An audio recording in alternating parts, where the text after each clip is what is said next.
ఇక మీరు రెగ్యులర్ సర్కిల్లో అయ్యేటువంటి ఫంక్షన్స్లో కావచ్చు, అక్కడ ఎవరైనా నాన్ వెజ్ పెట్టారనుకోండి, పెట్టినా వాళ్ళకి తెలుసు, అందరికీ తెలుసు. మీరు తినరు, పక్క వాళ్ళు తింటారు కదా, నేనేమనుకోను, ఏమనుకోరు, ఏం సలహా కూడా ఇవ్వను, తినకూడదు అది ఇది కూడా నేను చెప్పను. ప్రపంచం జరుగుతుంది. ఎందుకంటే మరి పుణ్యాత్ములు పాపాత్ములు ఉంటారు కదమ్మా. ఏది చేస్తే పాపమో ఏది చేస్తే పుణ్యం. అందుకే అందరూ పుణ్యాత్ములు అయిపోతే ఎలా, అందరూ పాపాత్ములు అయిపోతే ఎలా? పుణ్యాత్ములు ఉంటారు. ఆ బ్యాలెన్స్ అనేది మెయింటైన్ చేయాలంటారు. సృష్టి మెయింటైన్ చేస్తుంది, ఆ థాట్ రానివ్వదు. కొంచెం మంచి వాళ్ళు మరి గత జన్మలు అవి ఉన్నాయో లేదో నాకు తెలీదు. గత జన్మలు అవి ఉంటే మరి కింద జన్మ కంటే ఏదన్నా మంచి చేసి ఉంటే నెక్స్ట్ జన్మ ఏదన్నా మంచిది వస్తుంది. మీరు అనుకుంటారా? మీకు ఆ నమ్మకం ఉందా? నాకు అసలు మళ్ళీ జన్మ అనేది వద్దని దేవుణ్ణి నేను కోరుకునేది. ఎందుకు? ఎందుకంటే ఏ జన్మ ఇచ్చినా కష్టమే. భూమి మీద ఏ జన్మ ఇచ్చినా ఆ చిన్నప్పుడు పాపం తల్లిదండ్రులు కష్టపడి అవి జంతువులా ఉండేవి పెంచడం కోసం వాళ్ళు నానావస్థలు పడి పెంచుతాం. పెంచేసరికి మనం పెద్దవాళ్ళే అసలు తల్లిదండ్రుల జోలికి వెళ్ళాం, వాళ్ళు చూడం. మరి చాలా కష్టం కదా. వాళ్ళ జీవితం అంతా మనకిస్తే తల్లిదండ్రులు చూడకుండా ఎంతమంది అనాథాశ్రమాల్లో పెడుతున్నారు డబ్బులు ఉన్న వాళ్ళు తల్లిదండ్రుల్ని. కనీసం వాళ్ళని దగ్గర పెట్టుకుని వాళ్ళు జీవితాంతం ఎంత బాగా చూడాలి మనం చూస్తున్నటువంటి వాళ్ళని, అన్నీ అర్పించిన వాళ్ళని. సో ఒక నమ్మకం అనేది ఉంటుంది కదా, గత జన్మలో మనం ఏదో పుణ్యం చేసుకుంటే ఈ జన్మలో మనుషులుగా పుడతారు అనేది కూడా ఉంటుంది. దాన్ని నమ్ముతారా మరి? నేను అసలు దేన్ని నమ్మరు అసలు? గత జన్మలు ఉంటాయని నేను నమ్మనమ్మా.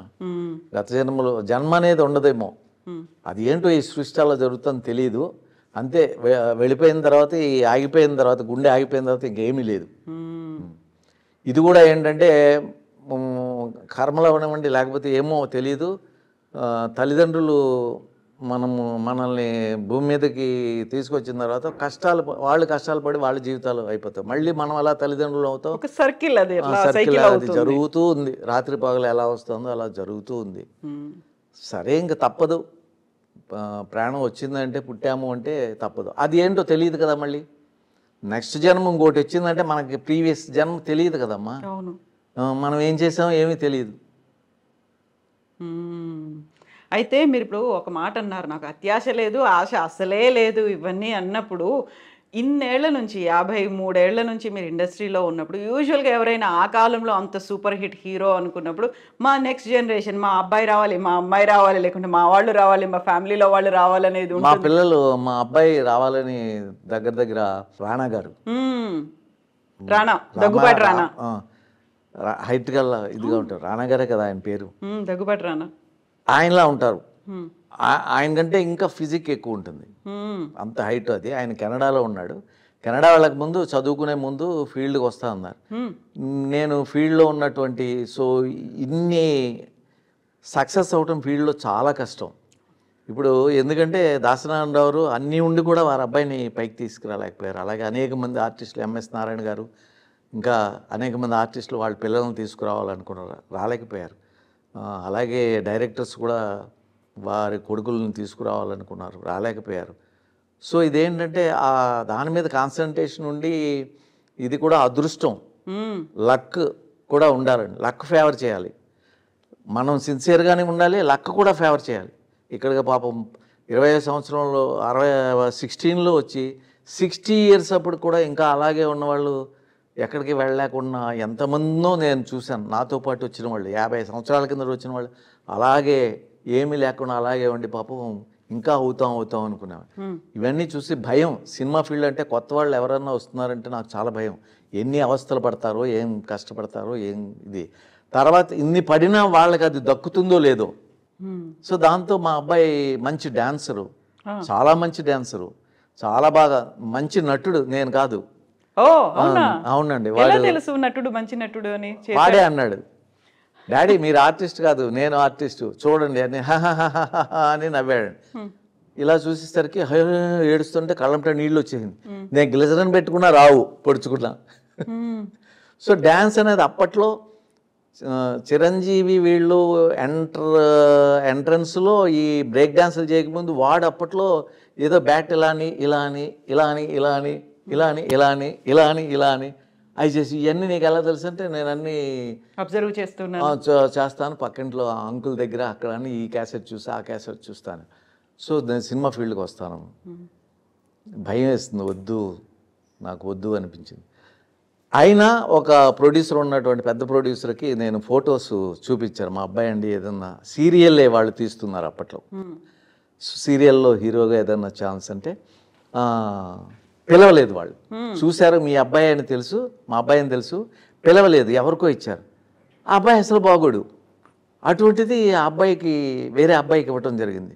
ఓ ఎందుకు ఇవ్వలేకపోయారు, వారికి ఎందుకు ఇచ్చారు? వారికంటే వీడు పెద్ద ఆర్టిస్టు, ప్లస్ పేరు నరసింహరాజు గారు అబ్బాయి అని తెలుసు. సో ఇన్నున్నా ఇవ్వలేదు అంటే ఇది అదృష్టం ఉండాలి, బిహేవియర్ ఉండాలి, రావచ్చు రాకపోవచ్చు.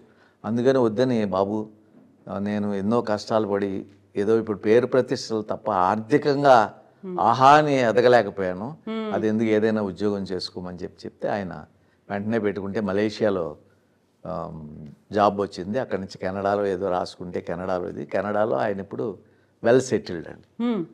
మా అబ్బాయి వెల్ సెటిల్డ్.